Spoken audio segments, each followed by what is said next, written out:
প্রতিদিন ভাবি তোমাদের সঙ্গে কোনো না কোনো ভিডিও শেয়ার করব, কিন্তু সেটা আর হয়ে ওঠে না। ওই কুড়েমির জন্য ভিডিও বানানো, এডিট করা আর হয়েই উঠছে না। তাই আজ ভাবলাম আজ তোমাদের সঙ্গে একটা মিনি ব্লগ শেয়ার করি। সকাল সকাল ঘুম থেকে উঠেই প্রথমে ঘর ঝাড় দেওয়া, ঘর মোছায় লেগে পড়েছি। কারণ মেয়ের স্কুল আরম্ভ হয়েছে, মেয়ের স্কুল বেশ কিছুদিন আগে আরম্ভ হয়েছে।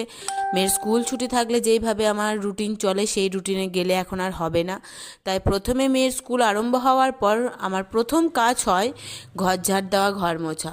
তারপর আগের দিন যেহেতু জামা কাপড়গুলো কেচেছিলাম সেগুলো কিন্তু ভালোভাবে শুকায়নি, তাই ঘর ঝাড় দেওয়া, ঘর মোছার পরে কিন্তু ছাদে চলে এলাম জামা কাপড়গুলো রোদে দিতে। আর এখন কিন্তু অনেকটাই বেলা হয়ে গেছে, প্রায় 7:30 বাজে।